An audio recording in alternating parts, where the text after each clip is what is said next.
A mí lo que primero me pasó es sorprenderme mucho de la movida, que obviamente después empecé a preguntar, a indagar, y no es nueva, y tiene que ver como con una resistencia de una ciudad que en general tiene mala fama y que esa fama que tiene que ver claramente por su propia historia bastante fascista, bastante ligada a los momentos complicados de nuestro país, de la historia de nuestro país, inclusive anterior, ¿no? Más allá de las dictaduras, pensar como un espacio tristemente célebre por lo que la conquista, lo que ha sido la conquista en general, en un punto muy estratégico de la provincia de Buenos Aires, de cara a ese sur y de cara a esa pampa que tanto ha padecido precisamente esas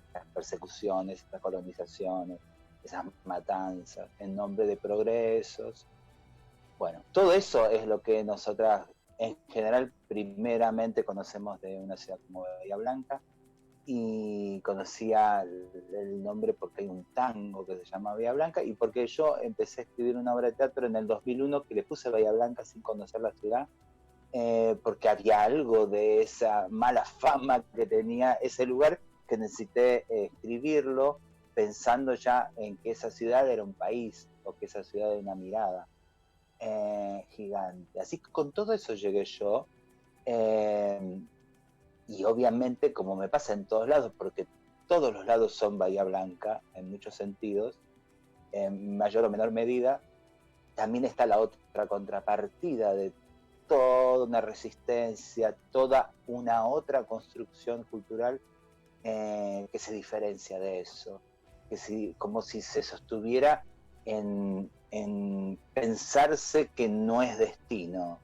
lo que han hecho los lugares a los que uno pertenece, casi como desligarse inclusive de las paternidades y las maternidades propias, de la propia familia. O sea, yo no tengo que ser facha si mi mamá y mi papá lo fueron. Yo no tengo que posicionarme en la violencia si vengo de una familia que ha sostenido la violencia sistemáticamente. Yo no soy eso. Entonces ahí está enorme cantidad de otros seres que andan pensando, y en ese festival de poesía me demostraron que hay una búsqueda, porque la poesía puntualmente implica una postura distinta, ¿no? No podemos plantearnos como músicas, yo que lo soy también, podemos plantearnos como teatreras, yo que también lo soy, pero no es lo mismo plantearse como poetas, porque ahí claramente nos ubica en un punto de mirada a este mundo, en un punto de elección desde dónde pararnos en este mundo, que no nos hace ni mejores ni peores personas, pero sí otras personas, sí sostenernos en otras necesidades. Y yo encontré mucho de eso, y encontré mucho público acompañando eso, que me sorprendió. Fueron pequeños pero intensos días, eh, y que también pude recorrer alguito de la historia, esa charla hermosa que tuvimos en la biblioteca también, y que también fue ese pedazo de historia célebre, institucional, en las que nos vamos metiendo para que aparezca lo otro o para que nos encontremos las otras. Todo eso para mí fue el festival, y la necesidad de volver también, ¿no? Porque me pasa siempre que cuando llego a un lugar, claramente estoy planeando la vuelta, porque sostengo esa idea del vínculo, de la búsqueda de profundizar los vínculos, ¿no? Y por ahora nos seguimos hablando, la pandemia mediante, hay proyectos de volver que se fueron suspendiendo, pero ya estaremos cerquitas, porque ya estamos cerca con Bahía Blanca, o con esa parte interesante de Bahía Blanca. Ahora Susi nos habla de Crianzas, un libro de historias para crecer en toda la diversidad.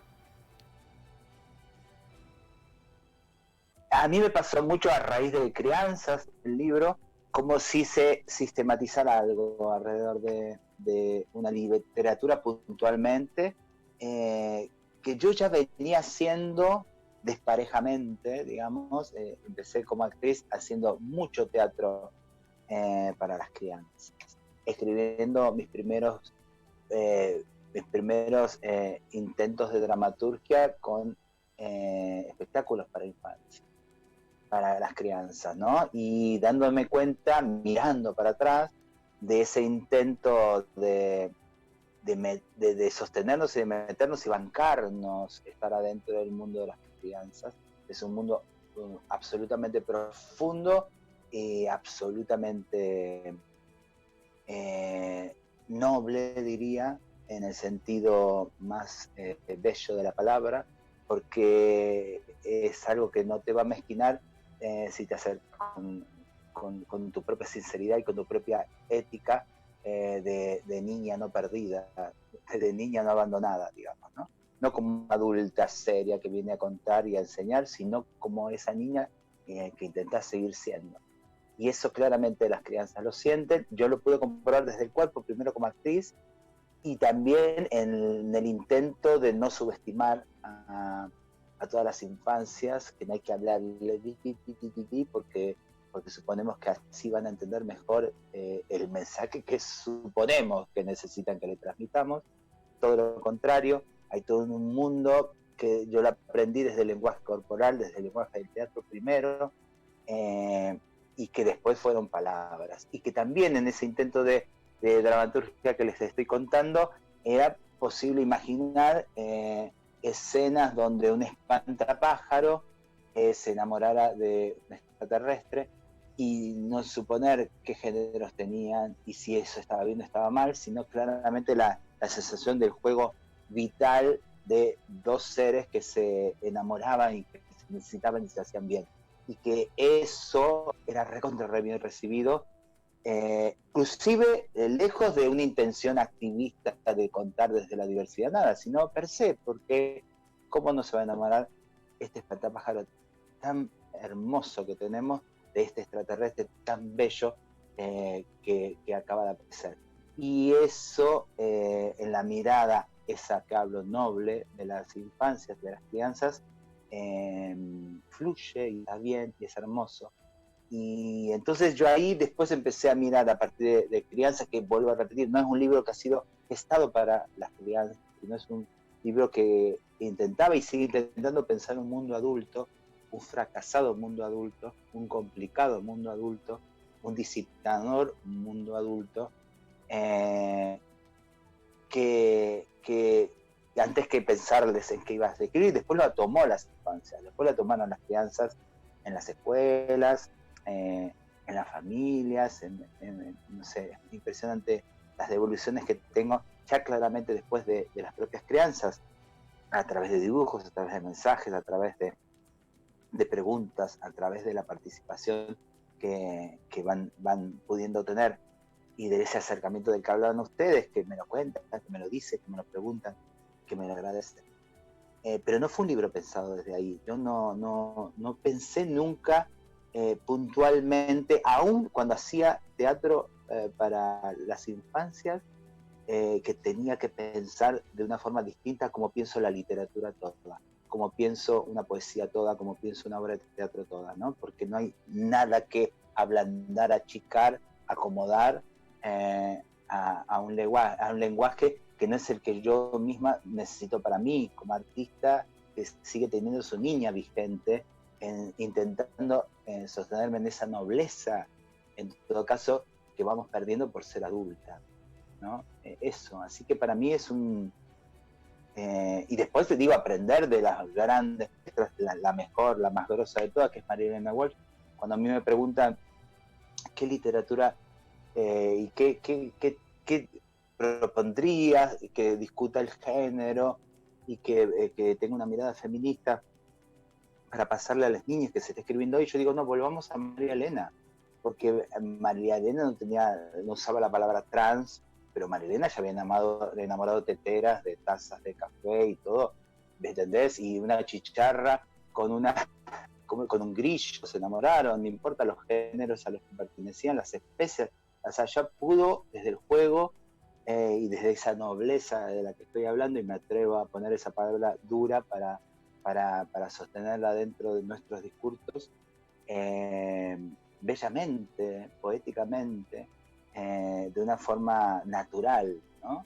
Entonces, ahí volver a esas fuentes que nos lo dijeron todos sin demasiadas pretensiones de que se lea todo el tiempo que hay un discurso, que hay un discurso, que hay un discurso, que hay esa pedagogía que debe ser invisible, esa pedagogía del abrazo, del amor, y que me atrevo a decir que es una pedagogía traba, una pedagogía travesti, claramente, que en esa tía travesti que acompaña a su sobrino Uriel está en práctica, sin demasiados alardes, en la cotidianidad, porque es una pedagogía que se planta desde una ética, ¿no? Es decir, yo, como hablaba de Bahía Blanca, yo no voy a repetir lo que este mundo heteronormado ha hecho con nosotras, con los que vienen. Yo me voy a parar de otra manera. Yo voy a decir que esto queda hasta acá, hasta mi cuerpo, mis cicatrices, mis bellezas quedarán acá. Las infancias tendrán otra oportunidad, y si las infancias transitan alrededor mío y es a través de mi abrazo, seré yo quien tenga que marcar esa diferencia ética, ¿no? Entonces, claramente nos gusta pensar con Marlene Guayar, que la nombro siempre, porque venimos pensando juntas en una pedagogía travesti. Ella lo nombra en el prólogo de Crianzas, no casualmente, una pedagogía travesti que se para en marcarse la diferencia. Marlene también dice, ¿no? Es época también de decir que no somos.